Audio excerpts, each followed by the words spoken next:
Olá, nós estamos aqui no SEIBM do Vega, recebendo no nosso Saúde em Dia a presidente da Sociedade Brasileira de Otorrinolaringologia, Seção Distrito Federal, doutora Thaís Pinheiro, com muito orgulho. Uma jovem dessa fazendo um trabalho brilhante para levar informações à sociedade, e aqui é um dos seus veículos.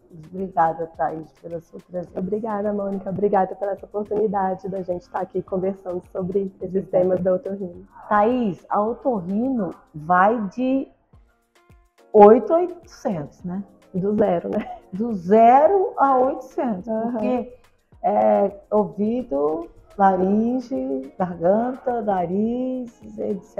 e tal. A primeira pergunta, assim, bem óbvia, quais são as principais queixas desse universo? Então, a otorrino engloba vários sentidos, né? A gente fala que dos sentidos humanos, na otorrino a gente tem a audição, tem o olfato, tem a gustação. Então, a gente tem toda a parte da orelha, tudo que envolve ouvido, otite, perda de audição, a parte de equilíbrio, então tontura, perda de equilíbrio no sentido nem só de girar, mas também de não ter a segurança, zumbido, de nariz, rinite, sinusite, perda de olfato, né, qualquer tipo de obstrução nasal. Garganta, a gente tem toda essa parte da cavidade oral, sejam elas lesões ou incômodo, deglutição, então dificuldades para engolir, engasgos, entalo, às vezes um pigarro, uma sensação de que tem alguma coisa presa, rouquidão, então qualquer falha na voz, ou não só a voz rouca, mas também dificuldades para falar. Às vezes o paciente tem alguma dificuldade na entonação ou frequência de voz, ou acha que a frequência não bate, né, com o que deveria ser. Então a gente tem uma infinidade de assuntos, além disso também sono, ronco, por aí Quando vai. você fala aí, eu não sei se você em casa tem essa sensação. Eu tenho a sensação que eu tenho tudo. Necessariamente sempre vai ser uma patologia preocupante? Exemplo, eu tenho uma pessoa muito próxima da família que ela faz sempre como se fosse um pigarro, não é fumante. Sempre ela faz. Não sei se é vício, né? Isso está me chamando a atenção agora. Já sempre encontro pessoas que têm a voz assim, não sei se também já tiveram alguma doença, nunca perguntei. E você me chamou a atenção para a deglutição. Eu sempre associei a deglutição a doenças da idade bastante avançada. Faz sentido? Ou a pessoa mais jovem também pode ter problemas de deglutição, e por quê? Então, Mônica, a gente tem duas coisas. Primeiro é que esses são sintomas, e cada sintoma ele pode estar envolvido por algum tipo de doença. Então, primeiro a gente precisa saber o que está por trás desse sintoma. Então, a pessoa está com pigarro, é porque ela tem alguma patologia, alguma doença na laringe, é porque ela tem secreção do nariz saindo lá atrás, é porque tem refluxo, enfim. Então, tem que pesquisar a causa por trás disso. Então, primeiro a gente saber o que está acontecendo. E segundo, se for algo, vamos supor, fisiológico, a gente tem, por exemplo, a presbifonia, né? Então a gente sabe que com o processo de envelhecimento a gente pode ter um pouco de rouquidão, a voz pode ir mudando, mas primeiro ficar mais fraca. Só que primeiro a gente precisa saber se isso é por conta do envelhecimento, excluir todas as outras causas. E segundo, é que a gente tem que mudar o nosso foco de atenção, não para tratar só dos problemas. Então, a gente pode melhorar a qualidade de vida, a gente pode melhorar o envelhecimento. Mesmo que não seja um tumor. Mesmo que não seja uma doença, seja um processo fisiológico do envelhecimento, a gente tem como melhorar, trazer qualidade de vida. Então, as pessoas às vezes têm uma presbifonia intensa, uma rouquidão intensa que está prejudicando no dia a dia, na conversa, ou enfim, no trabalho. A gente tem como fazer tratamento, seja ele clínico, seja com terapia, seja até com procedimentos, às vezes, cirúrgicos, e a gente traz uma melhoria da voz. Em relação, por exemplo, à deglutição, que a gente, né, que você tocou no assunto, a gente tem realmente a presbifagia, Ou seja, o problema de deglutição ocasionado pelo processo de envelhecimento. Mas isso não quer dizer que tem que acontecer e também não pode estar trazendo risco para o paciente. Então, se essa alteração na deglutição traz algum prejuízo, traz algum risco de um engasgo maior, ou seja, do alimento, em vez de ir para o esôfago e todo, né, o caminho da digestão, ele está indo para o lugar errado, ele está entrando na laringe e às vezes até pode estar indo que a gente até até o pulmão. brinca e fala, entrou pelo lugar errado. Exatamente. Exatamente, porque, por exemplo, a laringe, a nossa garganta, ela é primordialmente um órgão de proteção. Então, a gente, com a garganta, respira, fala, mas ela é primordialmente um órgão para nos proteger, ou seja, para que o alimento, a saliva, seja conduzido, então, para o lugar correto, que é para o esôfago, e não entre de forma alguma na via respiratória, não entre na traqueia nem no pulmão. E existem pacientes, por exemplo, que podem ter isso de uma forma até silenciosa. Então, a sensibilidade vai ficando prejudicada. Às vezes começa com uma coceirinha na garganta quando está tomando água, quando está comendo. Às vezes um pigarro, por exemplo, quando está se alimentando e ninguém dá bola para isso, acha que é normal. Então, está tomando alguma coisa e aí dá aquele pigarrinho, isso já é um sinal de que pode estar indo para o lugar errado. Ou tosse, né? Então, a pessoa toma líquido ou come alguma coisa e começa a tossir.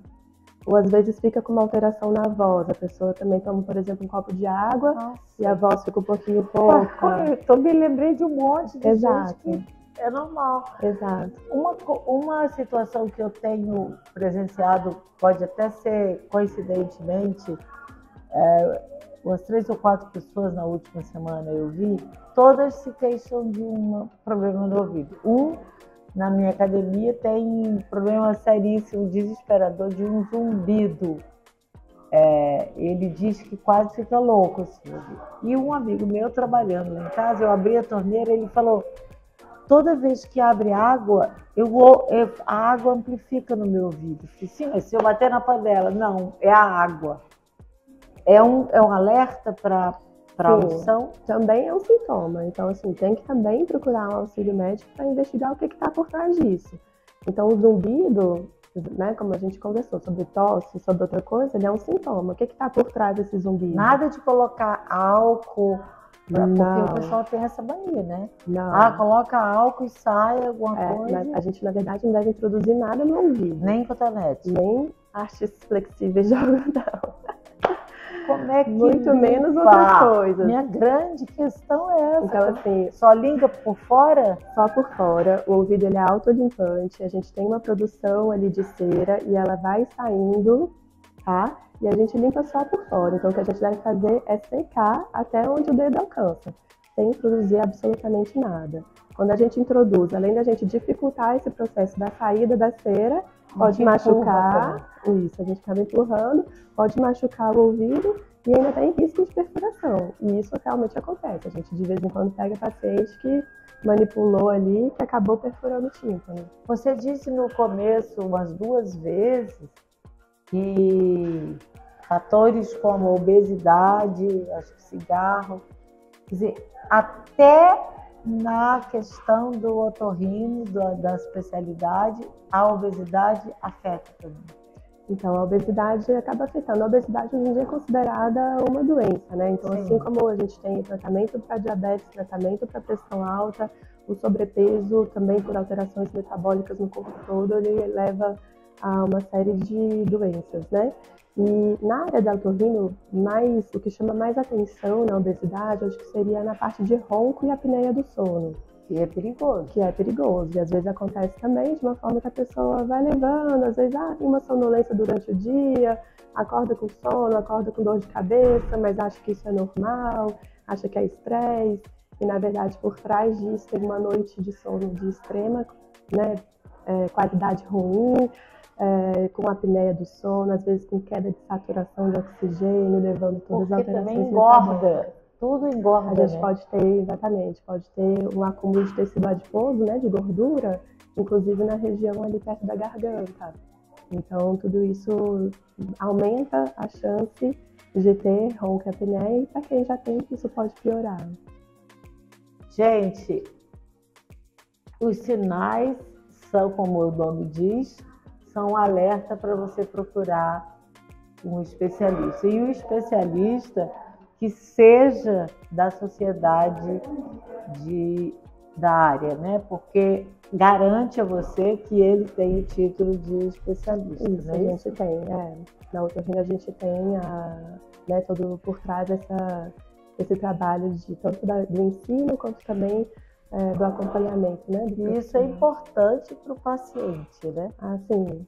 E também não ficar simplesmente achando que aquilo ali está dentro do normal, né? Esse era o recado. O que você quer dizer para quem está nos vendo? Para quem tem um sintoma, se isso, né, incomoda, primeiro, tem que ver o que é a causa. Encontrando a causa, a gente tem como melhorar, né? Então, a gente não pode simplesmente achar que aquilo é normal. Tem uma lesão aqui na língua e vai passar. Não.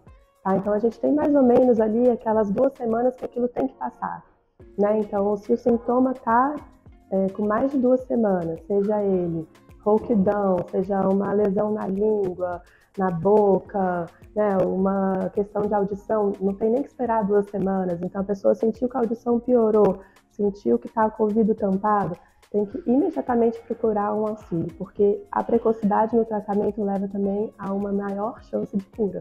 E aí você fala em cura, para finalizar, eu tenho ouvido falar muito em câncer de laringe. Antigamente não me lembro de ouvir. Mas é um câncer que não está tão longe assim das pessoas, né? Infelizmente não, Mônica. Então, assim, tanto de laringe quanto de boca, de né, garganta. E não tem idade. A gente está tendo pacientes com 30 e poucos anos, com lesões na língua, na boca, e quando vai ver é um câncer, inclusive agressivo. Então, antigamente a gente tinha como principal pessoa propensa a ter o câncer aquele paciente que fuma, né? Fuma ou fumava, ou uso de bebida alcoólica. Hoje em dia a gente tem outros fatores de risco, como por exemplo até o HPV, né? O vírus papiloma humano, que aumenta então a chance, né, de um câncer, e o câncer pode acontecer absolutamente em qualquer idade. Então a gente não pode deixar passar. Não é porque é jovem, que não fuma, que não pode ser. Então, a gente sempre tem que procurar a causa. Na laringe, quais são os sintomas, por exemplo? Toda doença de laringe vai ter os mesmos sintomas. Por isso que a gente precisa ver. A gente precisa fazer o exame da laringe. É tosse, pigarro? Então, a gente pode ter alteração na voz, rouquidão ou qualquer alteração na voz. A gente pode ter tosse, pode ter pigarro, pode ter dor ao engolir, pode ter algum desconforto ou entalo para engolir, pode ter caroço no pescoço. Então, qualquer lesão na laringe, seja ela uma inflamação, por exemplo, uma gripe, né? Sim.